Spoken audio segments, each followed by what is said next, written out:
I have been to a lot of countries, and it's possible that at one time or another, you asked me, "Hey Kristen, what's your favorite country?" And I said, "I don't know, because how can you pick just one?" So in this video, I'm going to share with you my favorite countries for all of the things, for adventure travel, for romance, for meeting people and finding community, for food, for nature, for history. I'll also share with you my favorite country for finding the nicest locals, for solo traveling, and my number one pick for that blue-ass water. The first place on my list is my favorite country for cost of living, and it's not technically a country, but an island in Indonesia, and that is Bali. To this day, there have been very few places that I've been in the world that are more affordable than Bali, and none of them are more beautiful or pleasant to be in. In Bali, you can get a meal for just a couple dollars, but you can also be surrounded by beauty, beaches, nice hotels, nice people, and it's such a magical island. So I would say for low cost of living, my favorite place out of the 60 countries I've been to in the world remains Bali, with a runner-up as Buenos Aires. My favorite country for quality of life is gonna be a tie. The first one is Vancouver in British Columbia. It's not the most affordable place in the world, but it's such a nice and clean and organized city with everything you could ever need in a 1-block radius, kind of like New York City, but a lot smaller, and then surrounded by beautiful water, nature, mountains, and it's just, for me, there's no better place in the world to be able to have that balance between the city and nature. I just love Vancouver so much. But then my favorite low budget place for high quality of life is actually Mexico.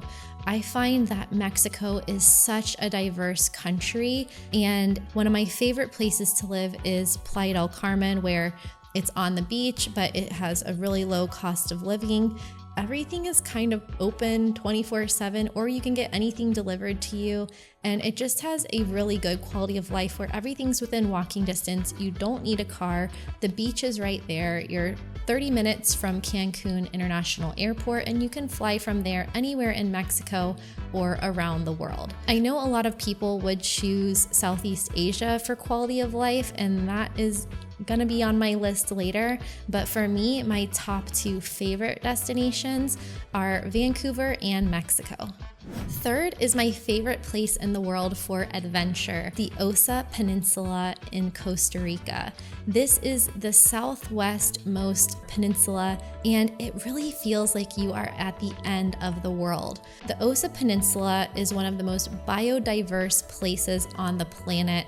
It is basically a jungle, rainforest, and there's no road to get there that I know of. When I went, we had to fly in and then take a boat to get to the hotel that we were staying at, and it just really makes you feel like you're in Swiss Family Robinson or in some kind of jungle adventure movie.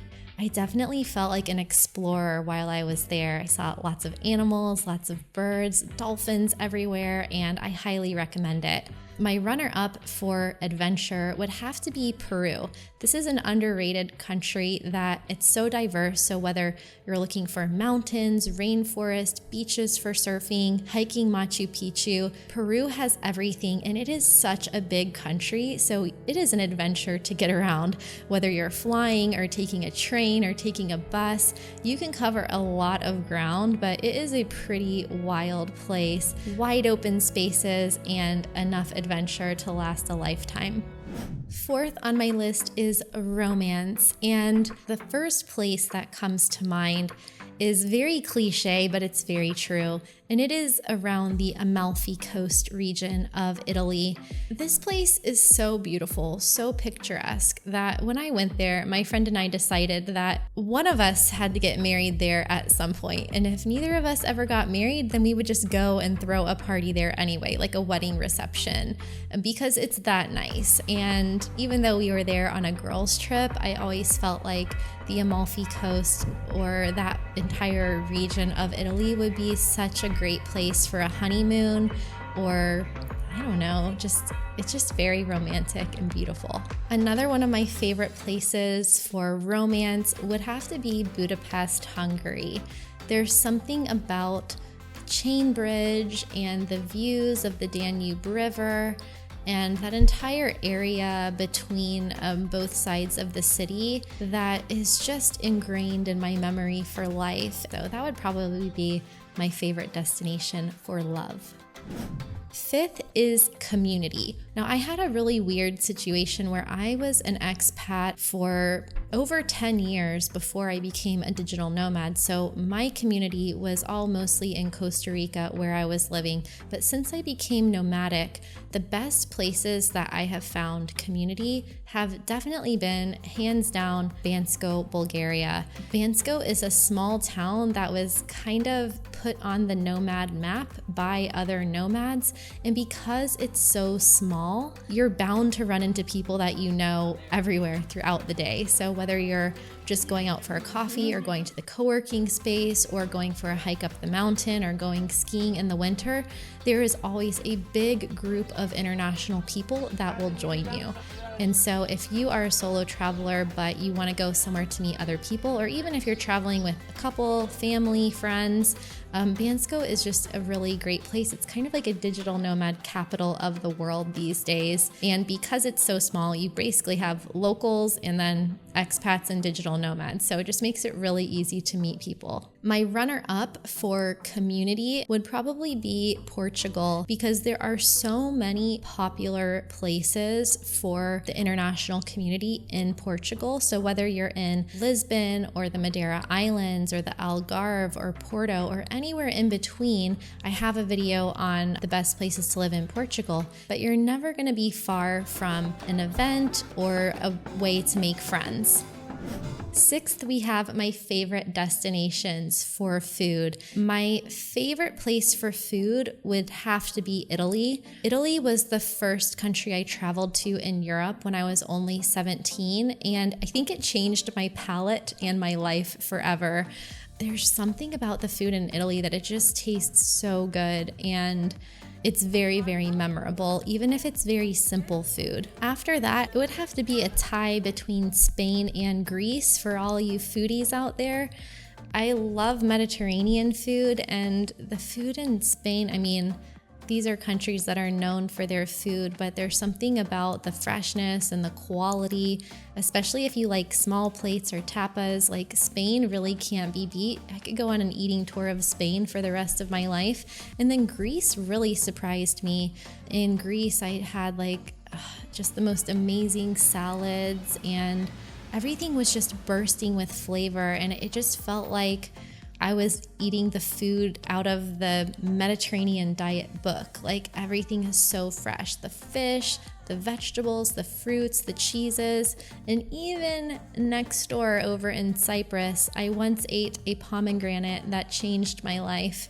So there's a lot of good food around the world, but I would have to say that the trifecta of Italy, Spain, and Greece are my favorite places to go and eat. I do like food a lot, so I'll throw in a couple more. I also really like the food in France and also in Japan. And I also have a video about living in Japan where you can learn all about the food you can eat there.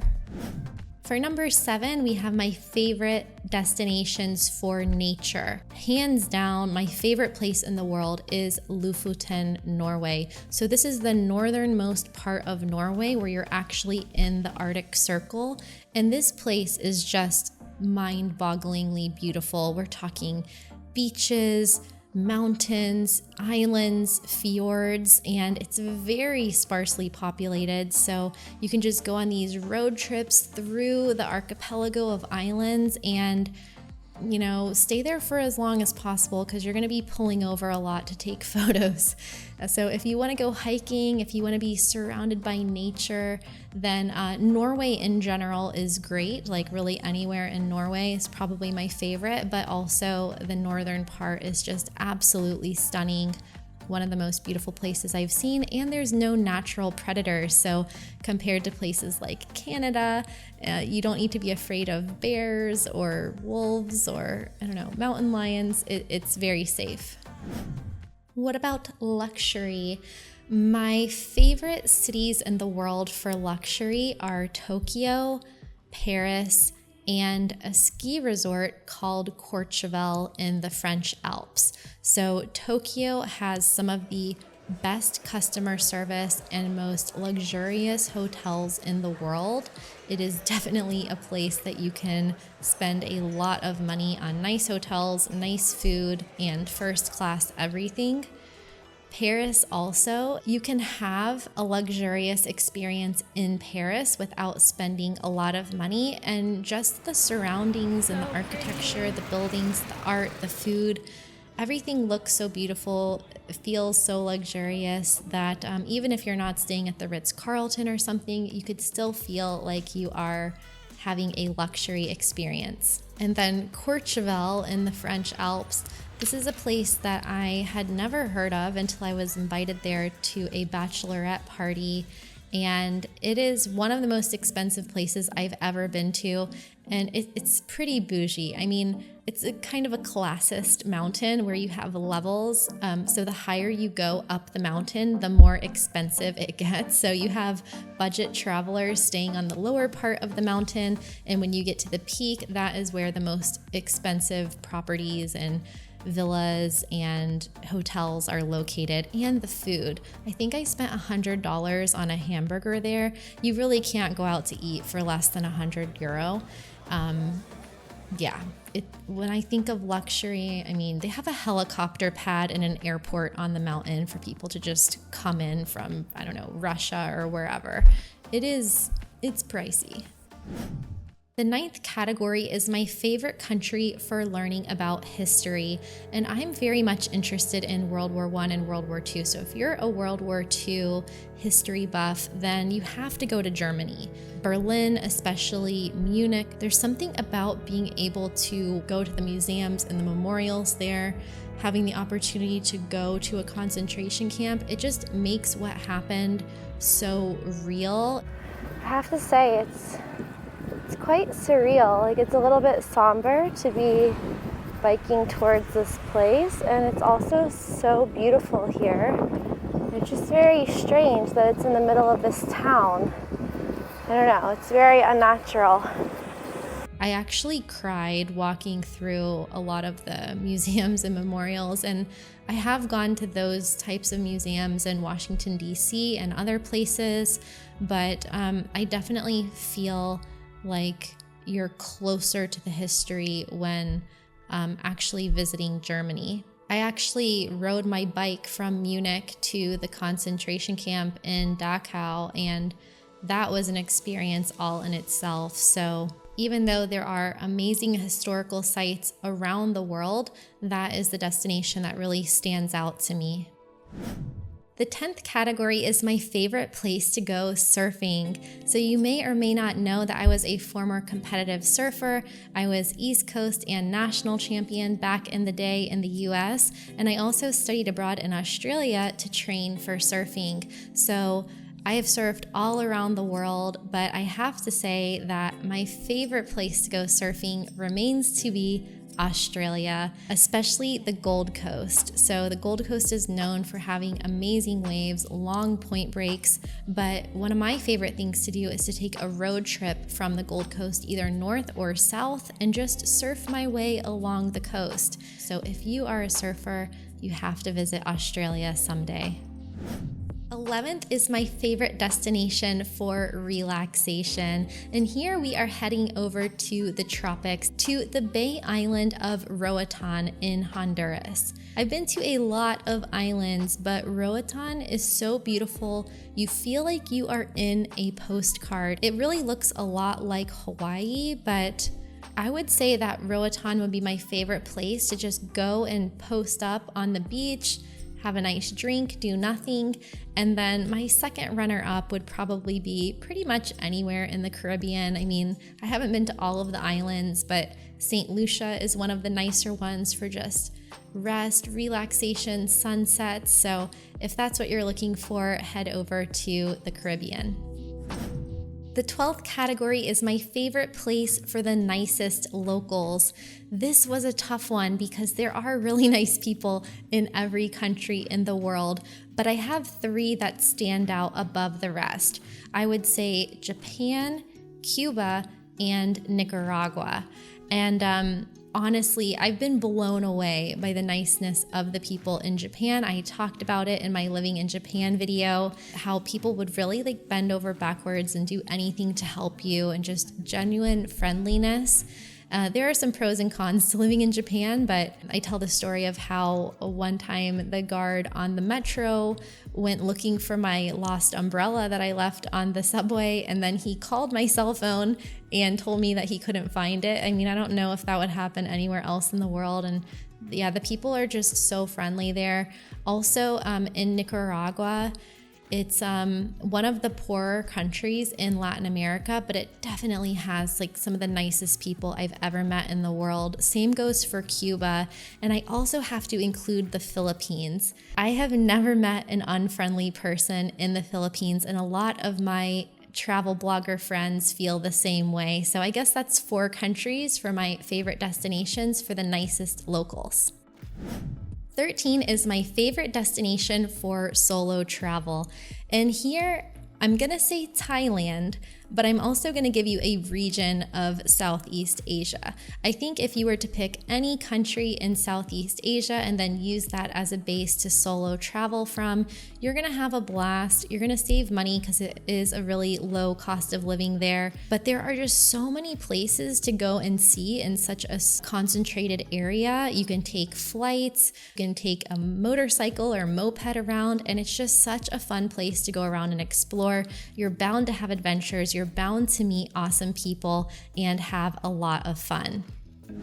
My 14th category is the best place for parties. The first place that comes to mind here has to be Brazil. Now, I've never been to Carnival, but just in general, when I'm in Brazil, I just feel like it's one of those places with live music everywhere. You can kind of like dance through the streets, and people are just always in a party vibe. Another place I like for parties that is completely contrasting from Brazil is actually the Netherlands and Belgium.